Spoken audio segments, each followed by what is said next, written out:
Hi, everyone, and welcome to another episode or session with HBCU to Startup. We're here with Frederick, Hutson. Would you mind doing an introduction of yourself? Cool, yeah, sure. So my name is Frederick Hutson. I'm the CEO and founder of Pigeonly. Our goal is to make technology products not only easily accessible, but at low cost. We focus on building the bridge between people in prison and their loved ones on the outside. So our goal is to help them be able to communicate at low cost and as well as um, lower the recidivism rate by maintaining those important family connections. That's cool. And so, for those who are watching, I do want to let you know that there are two ways that you can ask questions. One is there is a 9 square icon on the top of your screen. If you're joining us through the Hangout on Air app, there's a Q&A app. Click the 9 square icon at the top of your screen. Click it. You'll see a Q&A icon. Click that, and you should ask questions. And another way is just to add HBCU to Startup, and we should be able to answer your questions through there. So, real quick, you were pretty candid about your experience with the prison system that you spent 4 years there. Can you share what happened that ended up with you doing time? Sure. So when I was 23, I was indicted for distribution of marijuana. And basically what we was doing was I was moving weed from Tucson, Arizona, from Mexico through Las Vegas, and then to all middle and southern Florida. So everywhere from Sarasota, St. Petersburg, Tampa, all the way down to Miami. Did this for about close to 4 years, give or take. And then when I was indicted at 23, I was just in this whirlwind of a new world that I didn't expect. And my family members and support network, it was just really hard and difficult for them to communicate with me, and it was very, very expensive. So I saw that the way the prison model and the industry set up, it really makes it difficult. It's not really designed to help people. Um, not return. It's actually designed to go the other direction. So that's how the idea of the company started, and that's how we started getting going on Okay. And so what happened was, like, after you did your time and you were released, how did you go about implementing this idea? Yeah, so when I was in the halfway house, I reached out to my co-founder, Alfonso, and I said, hey, I have this idea. And at the time, the only problem we was really trying to solve was we wanted to make it really easy for people to send printed photos. While I was in prison, this was something that was always in high demand. Guys would call home and they would ask their girlfriend, their wives, brothers and sisters, hey, can you send me pictures? Because most family members, lived very, very far from where the loved ones would actually serve a time at. So it was always a question of, can you send me photos? And then it'll always be a hassle. So, going to CVS or Walgreens, then to the post office to mail it. And, most of the times people just didn't really do it. So when I was released, I told Alfonso, say, yo, came across this idea. I think it's very simple. The technology to do this already exists. Just no one's never really focused on it for this market. So that's how we started. I didn't have a technology background, neither did he.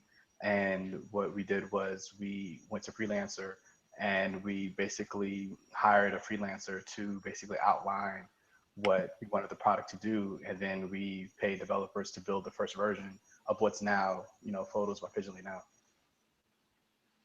Cool. How did you, I guess, work through that process in terms of what was your experience like working with like freelancer.com? Were the developers like overseas, or how did you work through that process of building a product through freelancer.com? Yeah, so they were developers overseas, and it's a it's a very difficult process, to get your MVP up. It's a good cheap way to get something going, but it's really it can be a lot smoother, and you can be more successful working with freelancers if you're really clear and define what it is that you're looking for. I think the biggest challenge with working with freelancers is that you don't there's really the barrier between what you're trying to build and what they understand that you're trying to build is usually very different. So it's really about managing expectations and also doing as much work as you can on the front end to basically show and articulate exactly what it is what you want them to build. So what I learned was using tools like Envision or using wireframe tools that you can actually design fully 100% what you want your product to look like, what you want to do, what buttons do, where they go, how they link together, things like that. Actually was able to help us have a successful experience with working with freelancers that typically, they typically go bad usually. Yeah, I've actually heard some of those horror stories. Um, and so, wait, where are you from originally? So I was born in Brooklyn, New York, and I was raised down south in Florida, in St. Petersburg. Okay.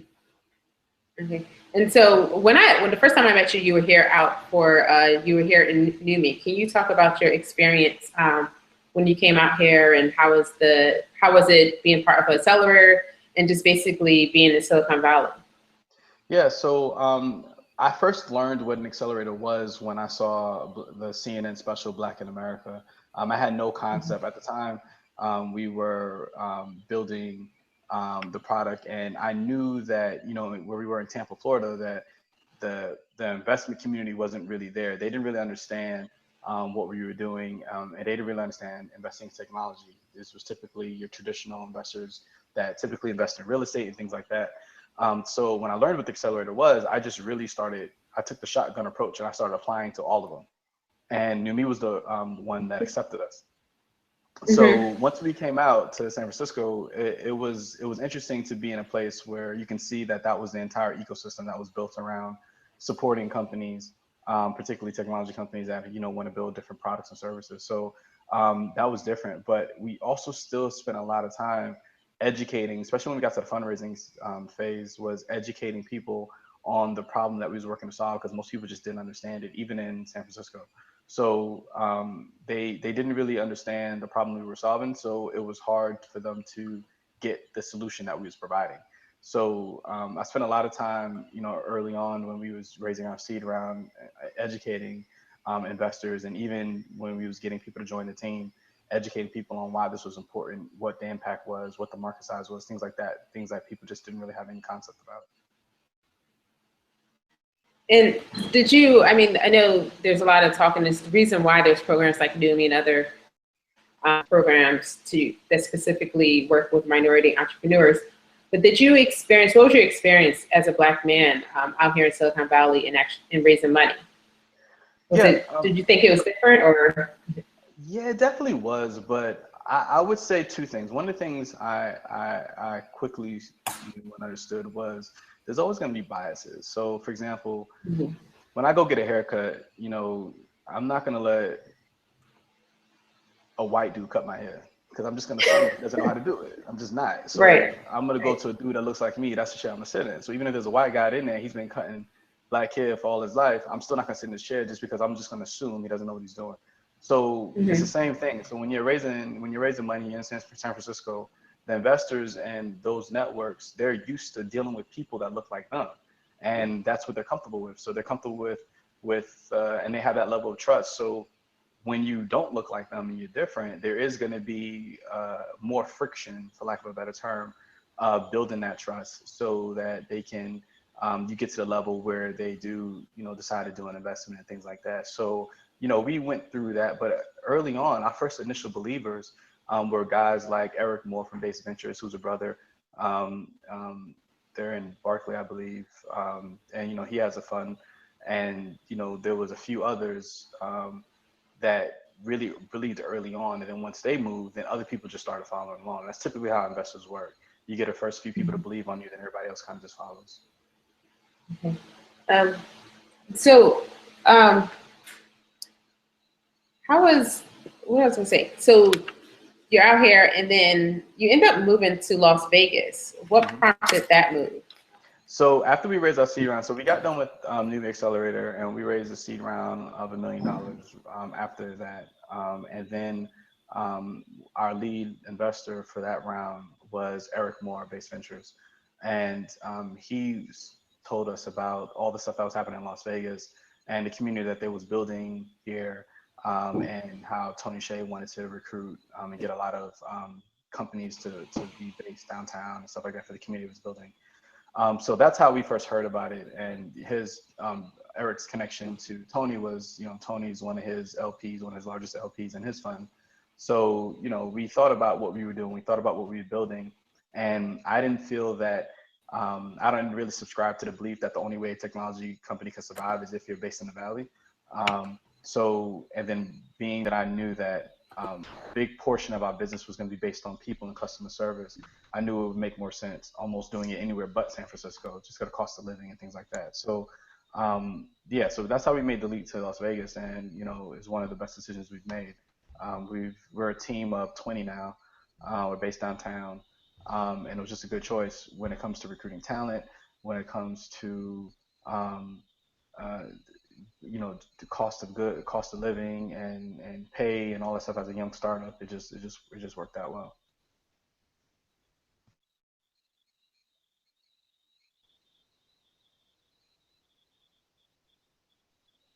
I can't hear you.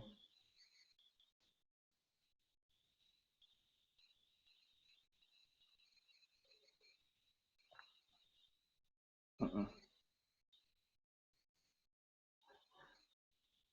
It. Oh, I can hear you now. I hear Oh, you you can now. hear me now? Yeah. Okay. Hold on 1 second. Let me see if this works. The loud sounds.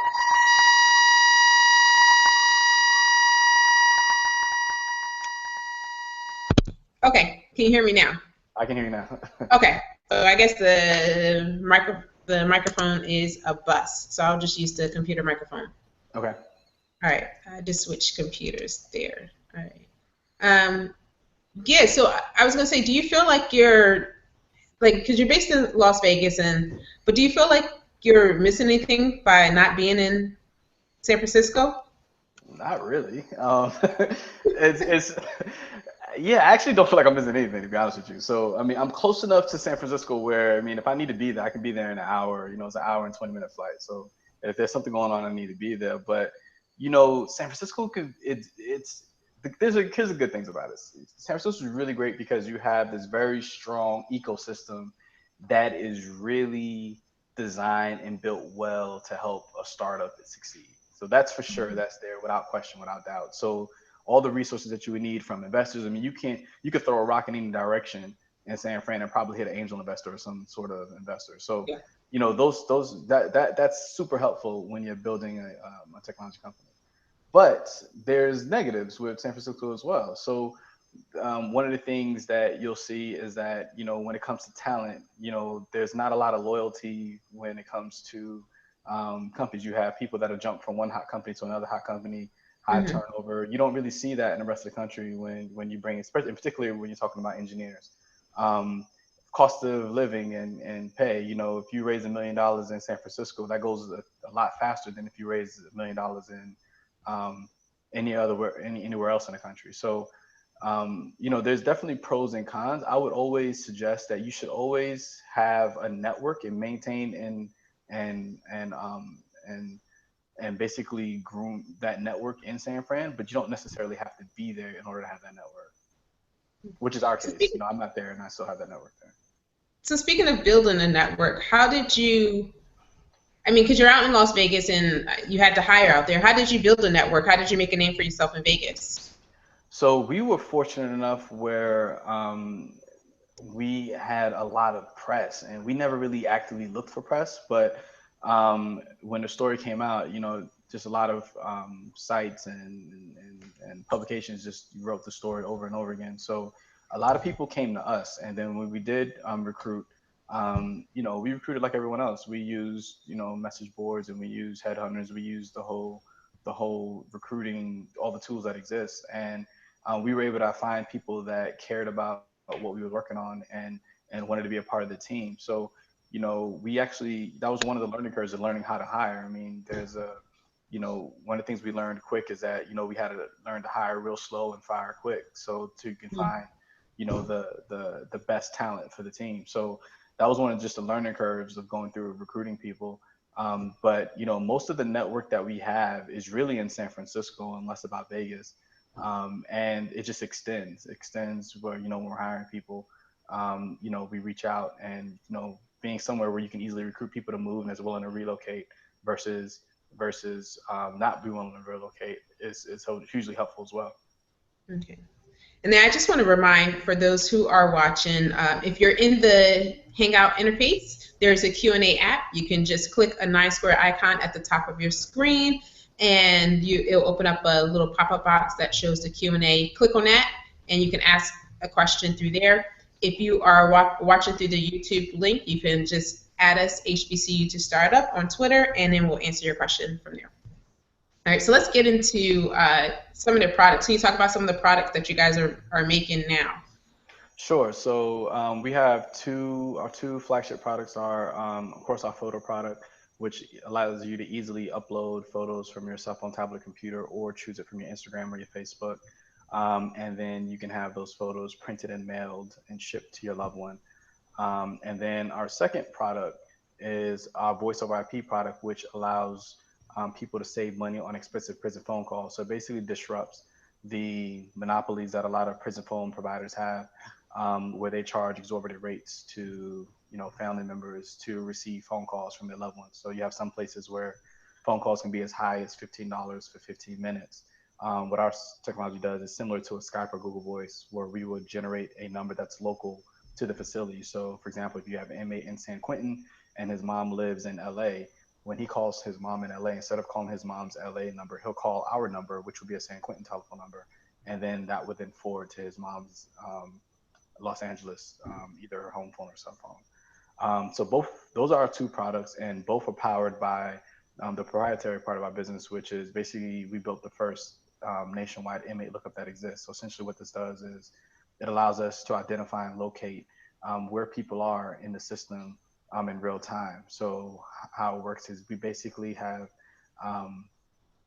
aggregated all the public databases that exist and organize it in a way so that if I search John Smith on our platform, it'll search all the 50 states, the federal, and locate all the John Smiths that are out there, and then show you the list. And then you could choose which John Smith, the one you're looking for. And once you add them to your contact list, then from there, you can just interact with the products with him, whether send him photos or rather get a local number so he can reach you and so on. That's a huge probably like set of data to have have access to. That's pretty cool. We do have a question. Excuse me if I'm mispronouncing the name, but I think it's Delion. Delion wants to know that friends don't always make the best co-founders. So how did you decide or pick your co-founders? You're right. Friends don't always make the best co-founders. Actually, I've had experience where sometimes it's best not to hire friends because you have to have that level of distance from, separate friendship from business. So it worked out with Alfonso and I because we had a very clear roles and clear duties in the very beginning. So I knew what my role was, he knew what his role was. So then, when we had those things, those lines, those roles clearly defined, it worked well. So I think, the co-founders are typically usually the people that are with you when you first come up with this idea and you are trying to execute it, and those folks that are willing to stand with you and, put all their resources on the line, all their time on the line, even when there's, at that point, there's no return coming back or there's no anything at that point. So, those folks usually in the very beginning, the co-founders, but I think the number one way that companies fall apart is running out of money. And number two is co-founders breaking up. So it's a high probability of that, you can, break up with your co-founders, but it's one of those things where I think the more you clearly identify those lines of what those roles are, the better it is. So I got in the habit, and one thing I learned in New Me is how to make job descriptions and make very detailed job descriptions. So there's no questions about what the expectations are for people. Because what you'll find is early on, everybody kind of does everything. So everybody's just kind of pitching in. And then when you have that environment, no one's really responsible for anything at the same time. So you really have to have people own certain things so that, the buck stops at this person for this issue or for this, deliverable. And you touched a good point. So when you're an early employee at a startup, everyone does have to do everything. How do you recruit those type of people? You talk about writing good job descriptions, but like you said, if you're an early employee at a startup, you might come in as a marketing lead, but you might have to, I don't know, maybe do some some small amount of coding or something. How do you actually find those people? And what are the type of things that you put in a job description for finding some of those early employees?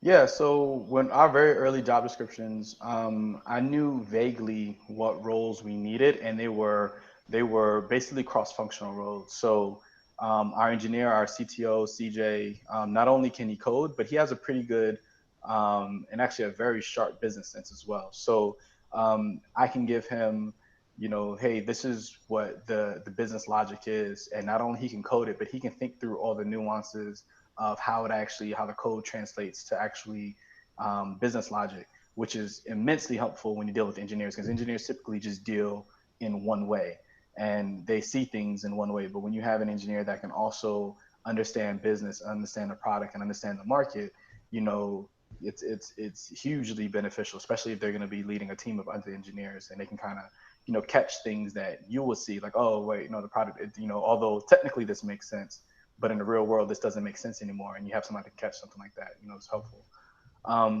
Another way it was, when we did our job descriptions, we put exactly what we expected people to do, and if it was a cross-functional role, we would put that in there. We would say your responsibility be X, Y, and Z, but we also may need you to do A, B, and C. And then you really start weeding out people when you start doing interview and you start talking to folks, and you start finding out what people are comfortable with and what they're interested in doing. And what I like to ask folks when I'm interviewing is, you know, if I know that I need a content writer, but I also need you to um, be able to be good on social media, which those are not necessarily the same thing. I would ask you examples of, when have you done certain things, and when have you added those benefits, but then ask for a very specific thing. Because what you typically find when you interview people is that, people are part of teams, so they'll take credit for things that they may or may not have directly done. So when you ask them, tell me something specific that you did to move the needle in this ball, in this arena or that arena, that kind of helps you identify, okay, which person could be something that can kind of float around and help out in different areas. Delian has some more questions, but before we get to those questions, I have another. You were talking about early employees. How do you decide, or what can an early employee of a startup expect in terms of pay? Yeah, so it really ranges. So depending on the role and depending on where you are is a big determinant factor. Founders, typically the more equity you have, the less pay you get up front. Because as a founder, you want to conserve as much cash to be able to recruit the people that you feel is going to be the best people you need to move forward. So from a founder perspective, you're going to take a huge pay cut because you want those resources to go to bring the people on board that you need to execute. But it's okay to take a huge pay cut because you probably are the largest shareholder, so you have the most upside in the long term.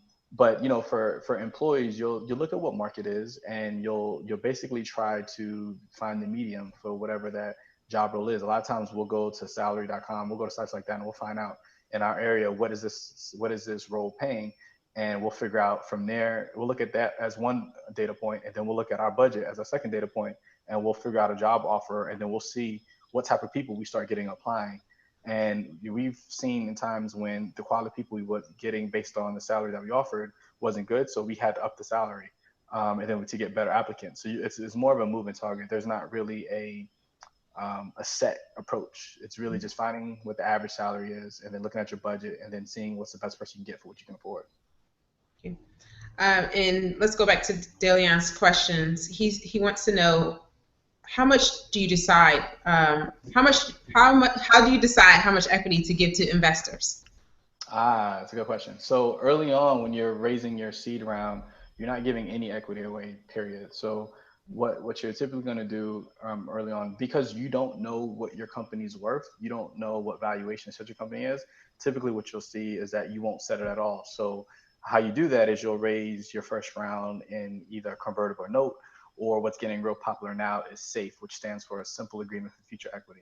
And basically, what this is you take cash today and you promise that person equity in the future.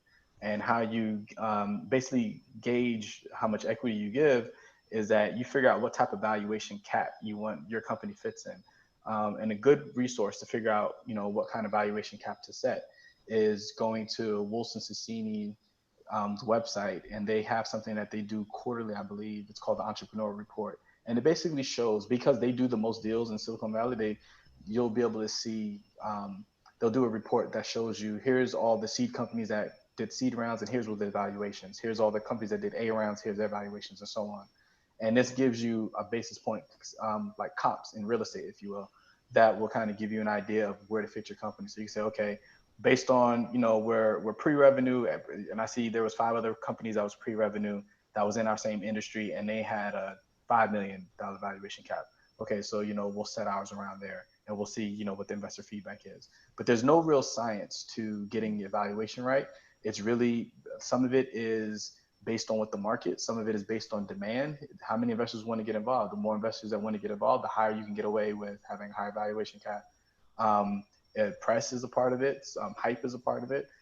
So there's really not a set thing. It's one of those things that's kind of fluid. So I think a good place to start is what we did was you see what other companies are raising based on where you are and your industry, as close as you can get to that.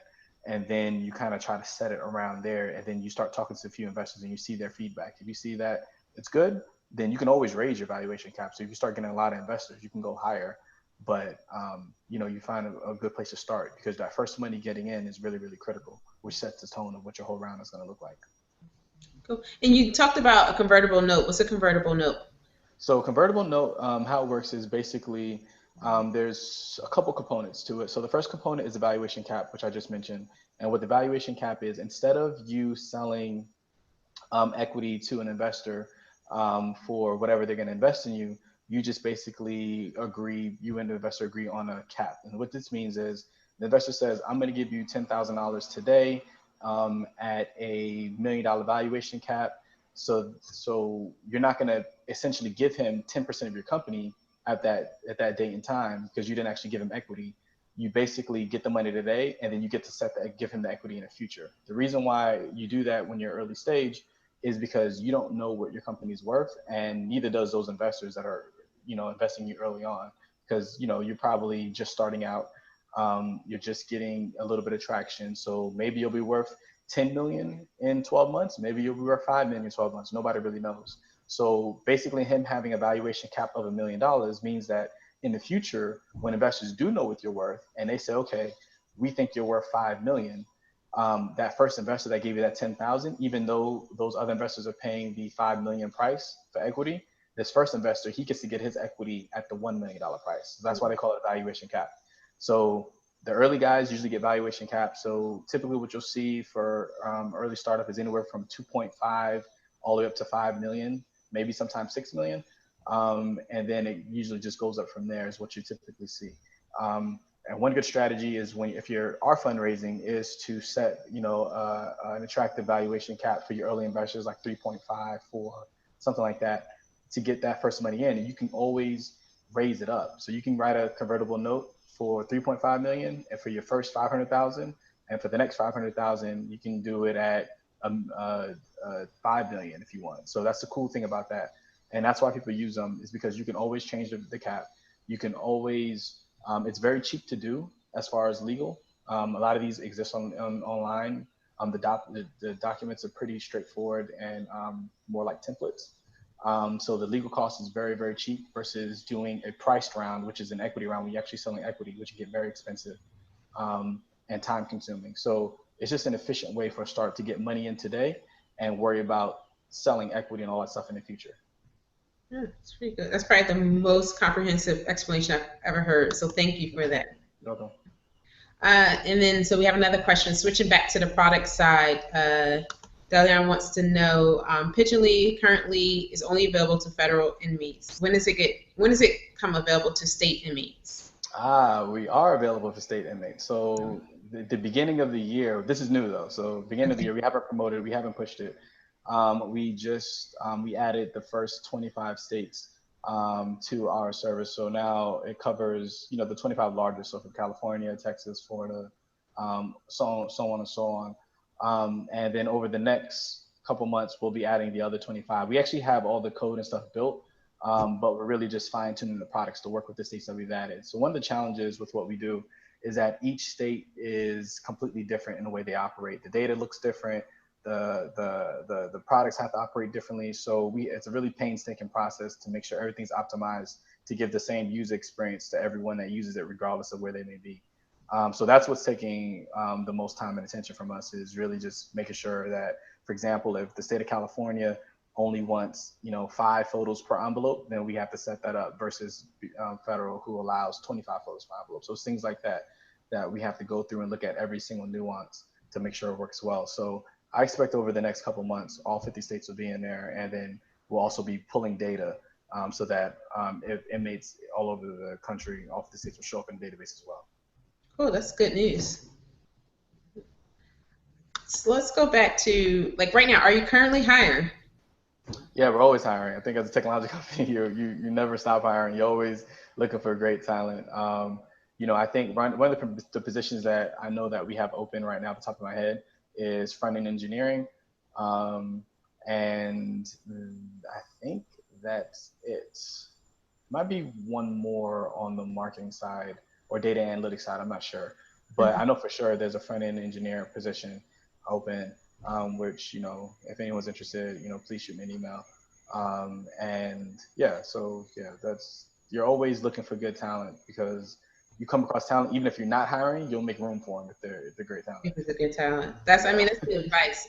What other advice do you have for people who are trying to break into tech, especially looking at jobs and roles at different companies? Breaking in from what aspect? From an employee perspective or from a founder perspective? Let's start from the employee perspective. I mean, maybe you have a plan to be an entrepreneur one day, but right now you want to work with a great team. How do you get your foot in the door? Yeah, I think some of the people that we've hired, they were just very direct. They reached out, they were persistent.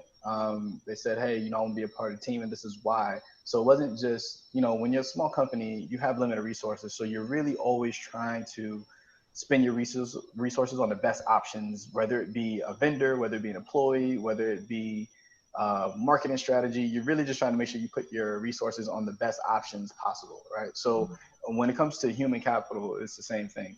And we've had people reach out to us and say, hey, this is, we like what you're doing, we want to be part of it, and here's why, and here's how we think would be a good fit.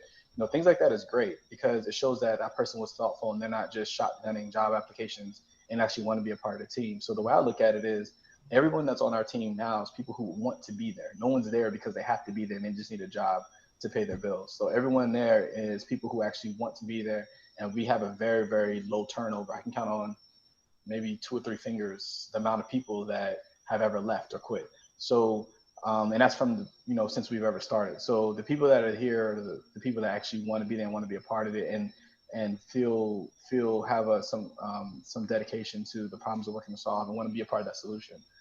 So I think if articulating that to whoever you're interested in getting the door with, so they can really see not only how you would be a good fit, but what you bring to the table. For any startup, that sees that, overlooks that, would be crazy to overlook it. So I think that's the best approach, is to not be intimidated and reach out and let people know, I want to join your team, and here's the value that I'm going to add to it. Is there anything special that someone has to do if they're coming from a totally different background? I think the reason why I say this is because there are a few people in our community who have already started their careers, but let's say they started working in government. And so making that jump from government to a small tech startup can seem a little bit intimidating. Right. Are there any tips in terms of things that they should showcase, things that they should talk about, other than just reaching out directly? How they can prepare for making that jump? So working for your example, a government organization or a big company, and then working for a startup is drastically different. A lot of times in a startup, there's not as much structure in a startup and a framework in which to do things. So typically, when we're bringing on people, we're looking for people where we can say, this is what we want to accomplish, and that person on their own can figure out how to do that without throwing a bunch of money at it. So, I can do anything if I have, $1 million budget to throw at it. I can do a marketing campaign and get people in the door if I have a ton of money to throw at it. But what if you don't have any money to throw at it? Then how are you going to get people in the door? So you're still going to have the same results that's expected and expectations that's expected at a large company, but you're not going to have nearly the same amount of resources to accomplish it. So the first thing is to ask yourself if you're really up for that, because it's very, very challenging.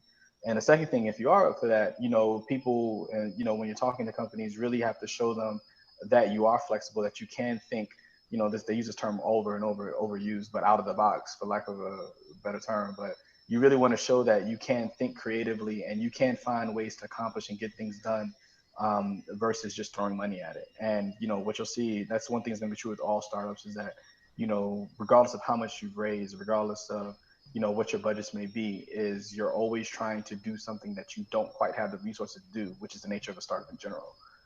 So that's really the thing that you really want to highlight, and that's the really thing that you want whoever you're talking to really know that you have the ability to do, because they're just going to trust you, and they're going to say, hey, this is what we're going to accomplish, and it's really on you to figure out how to get that there and how to get it done. Okay. And from the entrepreneur side, so if I'm sitting home and I have an idea, how do I go about making it happen? I don't know how to code, but I have this idea, and I think it'll be a great idea. What's the next step? Yeah, so I think the first step is, don't be intimidated by technology, or knowing how to code or not knowing how to code, because it's really just a delivering mechanism. So it's really about understanding what service or product that you're trying to build, and before you even think about the service and product, it's really important to really hone in and focus on what problem you're trying to solve. Because a lot of times people just will think of something as just a cool idea, but if it's not really solving a problem, are people really going to pay you for it? You're going to build a business around that idea. So it's really important to really identify a problem that you can bring a solution to, and then something that you can be passionate about. And from there, it's getting so the market is changing so much when it comes to building products and services, where there's almost every business model that you can find a white label platform for, so you can test and see, see what it looks like. Just the other day, I saw one for on-demand services. So this thing literally looks like Postmates or Uber or anything that you can think of that's on demand, and it's completely white label solution that if you had an on-demand nanny service and you want to test it out, you can do this without knowing how to code in a few hours. So there's tons of things like that that's coming out now, where I think entrepreneurship in general is changing and shifting from having to rely on a bunch of engineers to bring something to market, to you can get that together without actually being an engineer yourself, or with having one or two people that know how to code versus having a team of 8. So you don't have to build your own building systems from scratch. You don't have to build your credit processing from scratch. A lot of things you don't have to build anymore, because now you can just plug and play other platforms in to get it going. That's the direction where technology is going now. And how do you recruit that first technical person to be a member of your team?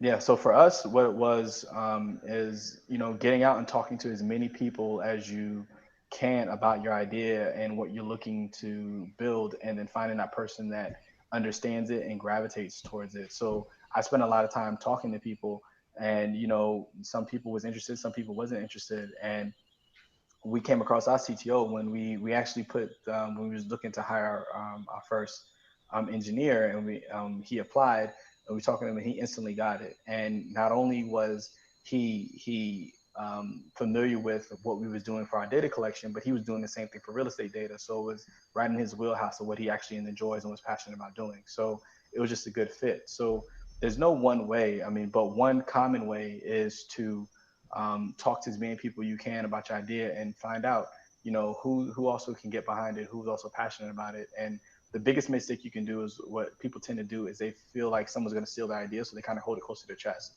And that's probably the biggest mistake you can make. You should talk about as many people that was here, because you're going to always get feedback. You're always going to see, learn that somebody might say, oh, I know someone that, that's working on something similar, or I know someone that might be interested in this, and you just never know where it's going to go.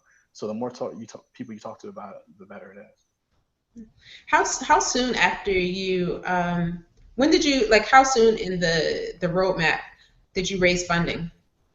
So when we raised funding, our process and our path was a little bit different, just because we didn't know what the hell we was doing. So we was we built it. We built our first version, like I said, using freelancers, and it was really ugly. It barely worked, but it did do the one thing that we wanted to do. You can upload a photo. That photo would get sent over to the fulfillment company, printed and mailed and shipped. So it did that. And we basically was, in our mind, we was trying to get it because we just wanted to make money. It wasn't about thinking we had to have a certain look or package to be able to win investors. We were just trying to eat every day. So that was our motivation. We wasn't even thinking about investors.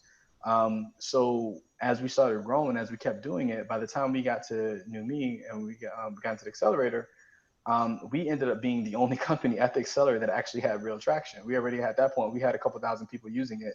And once again, this wasn't because we understood, the lean startup methodologies, anything like that. We was just doing what we thought we needed to do to make so we can pay our phone bills and rent and stuff like that. That was our motivation. So it just so happened that that's also the package that investors like to see. They like for you to prove that a business is a viable business by having traction, having users, and having revenue. Whatever that metric is that's important for your business, to be able to show that metric and then showing that metric growing at a consistent rate. So that's what we had when we went to the accelerator, and then that's how we was able to raise our first seed round. So this was probably 18 for us. It was probably 18 months into it. But I also know people who have raised money 3 months into it. So it's really if you want to raise money, I would say the things to focus on is really not a timeline or how long you need to wait to do it. You really want to be able to have traction. The funding markets is changing now. They're getting a lot more conservative, and investors are wanting to see traction before they invest. Whereas before, it was a lot less stringent on traction. And everyone had money, right? Just passing it around. Right. So now it's important to have traction, and whatever that metric is. So, for some people it might be signups, for some people it might be downloads of the app, some people it might be revenue. The cool thing about traction is that you get to define what traction is for your business because you know your business. So for us, it was the amount of photos that we were shipping. For somebody else, it might be, signups. So, you just want to show that and show that growing. So that shows that not only did you build a solution, but you build a solution that people actually want. Mm-hmm. And then so let's talk about, you talked a little bit about your 2 flagship products, but it looks like you have some other products than that. Do you want to talk about those products? Sure. Go ahead. Yeah. So we have we're actually in the process of building a messenger app now that will deliver messages if the inmate has electronic communications available at his facility, deliver the message electronically. If not, it'll default to snail mail and then send out the letter through snail mail. So we're working on that now. And then we also soon, after that, once we get that out the way, it'll be greeting cards and postcards, which has been something that's been a huge demand. A lot of people have been asking for. And then we also, as a test, we put out like a white label Android and iPhone app just for prison wives, basically to communicate. Basically, just gave them like a private community for them to support each other and talk to. They put their I think that's the one I saw on the site. Prison wives. Yeah, we actually didn't even build that ourselves. That's one of the things where we just got a white label app, the same tools that I'm talking about, where you can put an idea out there without having to build it. We saw this tool, and it's basically Facebook groups in the form of a downloaded app. It's basically what it is. You can join a group, you can post pictures, you can put calendars, especially what it's called and what it is and what it does. And you put your own logo in it, and you basically can put it on the iPhone App Store and the Google Play Store. And basically it's turned into a community. So you have people sharing information in there, because what we saw, what made us motivated to do it is that we saw people was doing it on Instagram. People was doing posts on Instagram, and they was trying to communicate with each other. They was doing it in comments. So we said, why don't we just, give them a community that's just private to them? And that's what we created. So there's probably, I don't know, maybe 1,000 users on there, and they're sharing photos back and forth, talking back and forth, and hey, I'm driving to this facility on this day. Does anybody want to carpool? That type of thing. Cool. That's really cool. One, that's pretty dope, because I know a lot of people are always trying to, in terms of the way that you guys are doing validation using a white label product, a lot of people are always looking for ways to kind of test out an idea. That's a pretty dope way. Did you mention the tool, or? Yeah, it's called Group Ahead. Group Ahead? Yeah, Group Ahead. And it's basically it's basically if you was gonna put Facebook groups into an app, that's what it is. Okay. Yeah. And Facebook groups does have their app, but yeah. So last thing, a lot of, like I said, this hangout was a requested hangout from the community group, and a lot of times when we do these hangouts, the number one question that comes up is, what is the one thing that we can do to support you, or what are the things, what are your needs, what are your asks, what can we do to support you as a community? That's a good question. One, if you know anyone that would be interested or passionate or cares about the work that we're doing, please send them our way. I would love to talk to anyone that's interested, in being a part of the team and being a part of the problems that we're working to solve.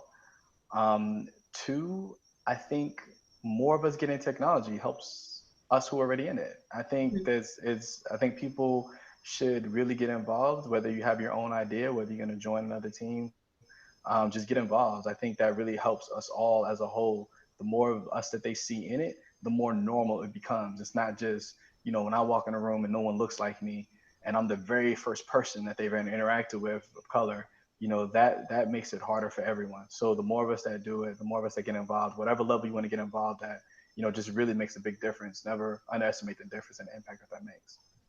Absolutely.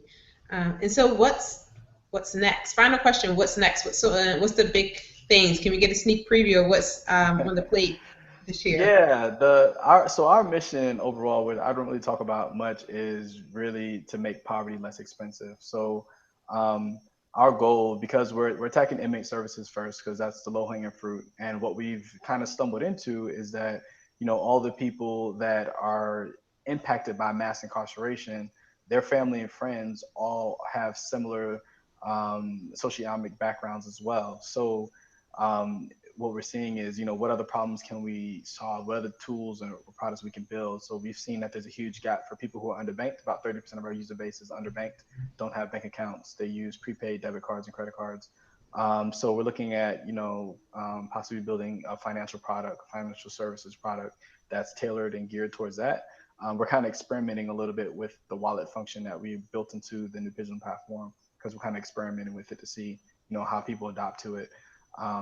And yeah, so I think that's our overall vision, is we're looking at how can we leverage and build technology products for groups and segments of people that most people aren't paying attention to. So I lied about that being the last question. This is more of a statement than a question. So it's weird, I ran into this young lady, she was a lawyer, about 2 years ago. And she was definitely a fan, and she was passionate about Pigeonly and the work that you were doing. And she was telling me all about what you guys were doing. So one of the things that she was excited about and she wanted to know was, are you going to, I guess, release, and this is a conversation from 2 years ago, and if you answer this, I will email her and say, hey, remember this conversation? She wanted to know if you were going to release some of the data you had into an API in terms of like the inmate data. And then she also wanted to know if you guys will ever have a hackathon. Yeah, so I never thought of the hackathon. Yeah, that would probably be something cool to do. But yeah, so the whole idea of we call our inmate database Haystack. So the whole idea of Haystack is to because we know that we are never going to think of everything that can be built, and nor are we going to be the ones that can be smart enough to execute everything that can be built. So the whole idea of Haystack is to open up the data and let other smart people build things on top of it. So, and see what they come up with. So yeah, that's definitely our goal. Okay. Yeah, so I'm gonna let her know, and let me know if you guys have a hackathon. She'll probably be the first one signed up. She's really passionate. She's a lawyer, but she was really passionate about the work that you're doing, and some of the ideas she had to do with really helping people with their bill, because she says there's a lot of people sitting in because they can't make their bill. So she wanted to kind of work with you guys, and hopefully you guys had a hackathon so that she can help flesh that idea out. No, that's very cool. Yep, that makes a lot of sense actually. But I definitely want to thank you for your time. I know Sundays aren't easy for a lot of people, and for entrepreneurs it is just another work day. But I thank you for your time. And for those who are watching, I want to remind people that in 2 weeks we'll be doing another hangout, and we're switching from a Sunday just for this one hangout to a Monday. We'll be interviewing Trevor Thomas, who's from Cross Culture VC firm. So I'm excited about that. So cool. Thank you, and you have a good evening. You too. All right, thanks. All right, thank you. Bye.